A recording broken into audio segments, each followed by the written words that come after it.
नमस्कार, जय साई राम। आपकी साई आंटी चैनल के माध्यम से साथियों, हम साई सच्चरित्र के 2 अध्याय कर चुके और अब प्रस्तुत करती हूँ अध्याय 3।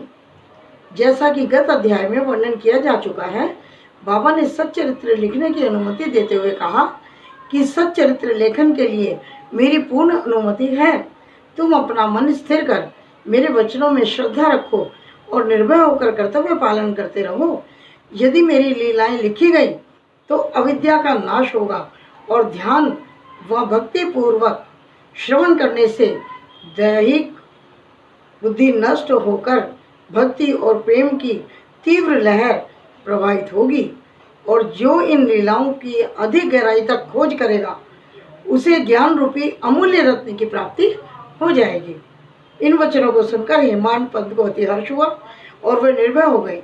उन्हें दृढ़ विश्वास हो गया कि अब यह कार्य अवश्य पूर्ण और सफल होगा। बाबा ने श्यामा की ओर दृष्टिपात करते हुए कहा, जो प्रेम पूर्वक मेरा नाम स्मरण करेगा मैं उसकी समस्त इच्छाएं पूर्ण कर दूंगा। उसकी भक्ति में उत्तरोत्तर वृद्धि होगी। जो मेरे चरित्र और कृत्यों का श्रद्धापूर्वक गायन करेगा उसकी मैं हर प्रकार से सहायता करूंगा। जो भक्तगण हृदय और प्राणों से मुझे चाहते हैं उन्हें मेरी कथाएं श्रवण कर स्वभावतः प्रसन्नता होगी। विश्वास रखो कि जो कोई मेरी लीलाओं का कीर्तन करेगा उसे परमानंद और चिर संतोष की उपलब्धि हो जाएगी। यह मेरा वैशिष्ट्य है कि जो कोई अनन्य भाव से मेरी शरण आता है, जो श्रद्धापूर्वक मेरा पूजन, निरंतर स्मरण और मेरा ही ध्यान किया करता है, उसको मैं मुक्ति प्रदान करता हूँ। जो नित्य प्रति मेरा नाम स्मरण और पूजन कर मेरी कथाओं और लीलाओं का प्रेम पूर्वक मनन करते हैं, ऐसे भक्तों में सांसारिक वासनाएं और अज्ञान रूपी प्रवृत्तियां कैसे ठहर सकती हैं। मैं उन्हें मृत्यु के मुख से बचा लेता हूँ। मेरी कथाएं श्रवण करने से मुक्ति हो जाएगी। अतः मेरी कथाओं को श्रद्धापूर्वक सुनो, मनन करो। सुख और संतोष प्राप्ति का सरल मार्ग ही यही है।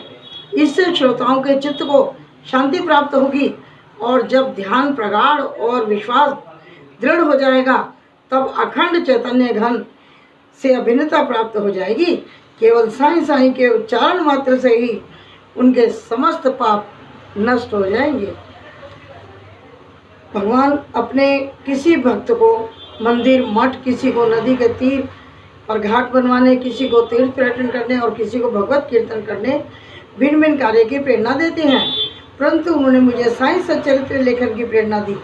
मुझे किसी भी विद्या का पूर्ण ज्ञान न होने के कारण मैं इस कार्य के लिए सर्वथा अयोग्य था। अतः मुझे इस दुष्कर कार्य को करने का दुस्साहस क्यों करना चाहिए। श्री साईं महाराज की यथार्थ जीवनी का वर्णन करने में किसकी सामर्थ्य है। उनकी कृपा मात्र से ही कार्य संपूर्ण होना संभव है। इसलिए जब मैंने लेखन प्रारंभ किया तो बाबा ने मेरा अहम नष्ट कर दिया और उन्होंने स्वयं अपना चरित्र लिखा। अतः इस चरित्र का श्रेय उन्हीं को है, मुझे नहीं। जन्मतः ब्राह्मण होते हुए भी मैं दिव्य चक्षु विहीन था, अतः साईं सच्चरित्र लिखने के सर्वथा अयोग्य था। परंतु श्री हरि कृपा से क्या संभव नहीं है। मूक भी वाचाल हो जाता है और पंगु भी गिरिवर चढ़ जाता है। अपनी इच्छानुसार कार्य पूर्ण करने की युक्ति वे ही जाने। हारमोनियम और बंसी को यह आभास कहाँ कि ध्वनि कैसे प्रसारित हो रही है, इसका ज्ञान तो वादक को ही है। चंद्रकांत मणि की उत्पत्ति और ज्वार भाटे का रहस्य मणि अथवा उदधि नहीं, वरन शशि कलाओं के घटने बढ़ने में निहित है। समुद्र में अनेक स्थानों पर ज्योति स्तंभ इसलिए बनाए जाते हैं जिससे नाविक चट्टानों और दुर्घटनाओं से बच जाएं और जहाज को कोई हानि न पहुंचे। इस भवसागर में श्री साईं बाबा का चरित्र ठीक उपयुक्त भांति है। वह अमृत से भी अति मधुर और सांसारिक पथ को सुगम बनाने वाला है। जब हम कानों के द्वारा हृदय में प्रवेश करता है तब दैहिक बुद्धि नष्ट हो जाती है और हृदय में एकत्रित करने से समस्त कुशंकाएं लोप हो जाती हैं। अहंकार का नाश हो जाता है और बौद्धिक आवरण लुप्त होकर ज्ञान प्रकट हो जाता है। बाबा की विशुद्ध कीर्ति का वर्णन निष्ठापूर्वक श्रवण करने से भक्तों के पाप नष्ट हो जाते हैं। अतः यह मोक्ष प्राप्ति का ही सरल साधन है। सतयुग में श्रम और दम, त्रेता में त्याग, द्वापर में पूजन और कलयुग में भगवत कीर्तन ही मोक्ष का साधन है। यह अंतिम साधन चारों वर्णों के लोगों को साध्य भी है। अन्य साधन योग, त्याग, ध्यान, धारणा आदि आचरण करने में कठिन है, परंतु चरित्र और हरि कीर्तन का श्रवण तो अत्यंत ही सुलभ है। केवल उन पर ध्यान देने की आवश्यकता है। कथा श्रवण और कीर्तन से इंद्रियों की स्वाभाविक विषयासक्ति नष्ट हो जाती है और भक्त वासना रहित होकर आत्म साक्षात्कार की ओर अग्रसर हो जाता है। इसी फल को प्रदान करने के हेतु उन्होंने सच्चरित्र की रचना कराई। भक्तगण अब सरलता पूर्वक चरित्र का अवलोकन करें और साथ ही उनके मनोहर स्वरूप का ध्यान कर गुरु और भगवत भक्ति के अधिकारी बने और निष्काम होकर आत्म साक्षात्कार को प्राप्त हों। साईं सच्चरित्र का सफलतापूर्वक संपूर्ण होना, यह साईं महिमा ही समझे। हमें तो केवल एक निमित्त मात्र ही बनाया गया है। गाय का अपने बछड़े के प्रति प्रेम सर्वविदित है। उसके स्तवन हमेशा दुग्ध से भरे रहते हैं और जब भूखा बछड़ा स्तन की ओर दौड़ कर आता है, दुग्ध की धारा स्वतः प्रभावित होने लगती है। उसी प्रकार माता भी अपने बच्चे की आवश्यकता को पहले से ही ध्यान में रखती है और ठीक समय पर स्तनपान कराती है। वह बालक का श्रृंगार उत्तम ढंग से करती है, परंतु बालक को इसका कोई भान नहीं होता। बालक के सुंदर श्रृंगार आदि को देखकर माता के हर्ष का पारावार नहीं रहता। माता का प्रेम विचित्र, असाधारण और निस्वार्थ है, जिसकी कोई उपमा नहीं हो सकती। ठीक उसी प्रकार सद्गुरु का प्रेम अपने शिष्य पर होता है। ऐसा ही प्रेम बाबा का मुझ पर था। उदाहरणार्थ वह इस प्रकार है। सन 1916 में मैंने नौकरी से अवकाश ग्रहण किया। जो पेंशन मुझे मिलती थी वह मेरे कुटुंब के निर्वाह के लिए पर्याप्त नहीं थी। उसी वर्ष गुरु पूर्णिमा के दिवस मैं अन्य भक्तों के साथ शिरडी गया। वहाँ अन्ना चिंटनीकर ने स्वतः ही मेरे लिए बाबा से प्रार्थना की, इन पर कृपा करो। जो पेंशन इन्हें मिलती है उसमें इनका निर्वाह नहीं हो पाता। कुटुंब में वृद्धि हो रही है, कृपया और कोई नौकरी दिला दीजिए ताकि इनकी चिंता दूर हो और ये सुखपूर्वक रहें। बाबा ने उत्तर दिया, इन्हें नौकरी मिल जाएगी, परंतु अब इन्हें मेरी सेवा में ही आनंद लेना चाहिए। इनकी इच्छाएं सदैव पूर्ण होंगी। इन्हें अपना ध्यान मेरी ओर आकर्षित कर अधार्मिक और दुष्ट जनों की संगति से दूर रहना चाहिए।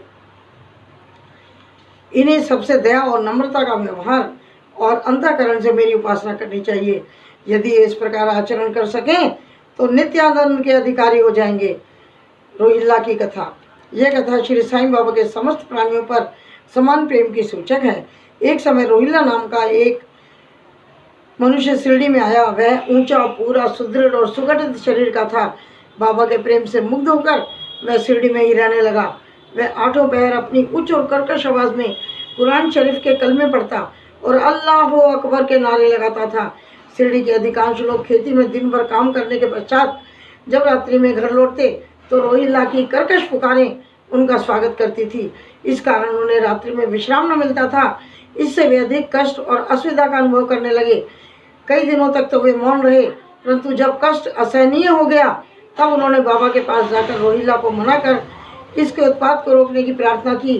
बाबा ने उन लोगों को इसकी प्रार्थना पर ध्यान न दिया। इससे विपरीत गांव वालों को आड़े हाथों लेते हुए बोले कि तुम अपने कार्य पर ही ध्यान लगाओ और रोहिल्ला की बातों पर ध्यान मत दो। बाबा ने उनसे कहा कि रोहिल्ला की पत्नी बुरे स्वभाव की है। वह रोहिल्ला को और मुझे अधिक कष्ट पहुँचाती है, परंतु वह उसके कलमों के समक्ष उपस्थित होने का साहस करने में असमर्थ है और इसी कारण वह शांति और सुख में है। यथार्थ में रोहिल्ला की कोई पत्नी न थी। बाबा का संकेत केवल कुविचारों की ओर था। अन्य विषयों की अपेक्षा बाबा प्रार्थना और ईश आराधना को महत्व देते थे। अतः उन्होंने रोहिल्ला के पक्ष का समर्थन कर ग्रामवासियों को शांतिपूर्वक थोड़े समय तक उत्पात को सहन करने का परामर्श दिया। एक दिन दोपहर की आरती के पश्चात भक्तगण अपने घर को लौट रहे थे, तब बाबा ने निम्नलिखित अति सुंदर उपदेश दिया। बाबा ने, तुम चाहे कहीं भी रहो, जो इच्छा हो सो करो, परंतु यह सदैव स्मरण रखो कि जो तुम कुछ करते हो वह सब मुझे ज्ञात है। मैं ही समस्त प्राणियों का प्रभु और घट घट में व्याप्त हूँ। मेरे ही उदर में समस्त जड़ और चेतन प्राणी समाये हुए हैं। मैं ही समस्त ब्रह्मांड का नियंत्रण करता और संचालक हूँ। मैं ही उत्पत्ति, स्थिति और संहार करता हूँ। मेरी भक्ति करने वालों को कोई हानि नहीं पहुँचा सकता। मेरे ध्यान की उपेक्षा करने वाला माया के पाश में फंस जाता है। समस्त जंतु, चींटियाँ तथा दृश्यमान, परिवर्तनमान और स्थायी विश्व मेरे ही स्वरूप हैं। इस सुंदर और अमूल्य उपदेश को श्रवण कर मैंने तुरंत दृढ़ निश्चय कर लिया कि अब भविष्य में अपने गुरु के अतिरिक्त अन्य किसी मानव की सेवा नहीं करूँगा। तुझे नौकरी मिल जाएगी। बाबा के इन वचनों का विचार मेरे मस्तिष्क में बराबर चक्कर काटने लगा। मुझे विचार आने लगा, क्या सचमुच ऐसा होगा? भविष्य की घटनाओं से स्पष्ट है कि बाबा के वचन सत्य निकले और मुझे अल्पकाल में ही नौकरी मिल गई। इसके पश्चात मैं स्वतंत्र होकर एक चित्त से जीवन पर्यंत बाबा की ही सेवा करता रहा। इस अध्याय को समाप्त करने से पूर्व मेरी पाठकों से विनम्र प्रार्थना है कि वे समस्त बाधाएं जैसे आलस्य, निद्रा, मन की चंचलता, इंद्रिय आसक्ति दूर कर एकचित होकर अपना ध्यान बाबा की लीलाओं की ओर स्वाभाविक प्रेम निर्माण कर भक्ति रहस्य को जाने और अन्य साधनाओं में व्यर्थ भ्रमित ना हो। उन्हें केवल एक सुगम उपाय का पालन करना चाहिए और वह है श्री साईं की लीलाओं का श्रवण। इससे उनका ज्ञान नष्ट होकर मोक्ष का द्वार खुल जाएगा। जिस प्रकार अनेक स्थानों में भ्रमण करते हुए भी लोभी पुरुष अपने गढ़े हुए धन के लिए सतत चिंतित रहता है, उसी प्रकार श्री साईं को अपने हृदय में धारण करो। अगले अध्याय में श्री साईं बाबा के शिरडी आगमन का वर्णन होगा। श्री सद्गुरु साईनाथ अर्पणम अस्तु। शुभम भवतु। अध्याय 3 समाप्त होता है। जय साईं राम। जो हमने अभी पाठ में पढ़ा कि बाबा ने कहा रोहिला की बात पर ध्यान मत दो, अपने काम में ध्यान लगाओ। साथियों, आज मैंने भी ऐसा ही किया।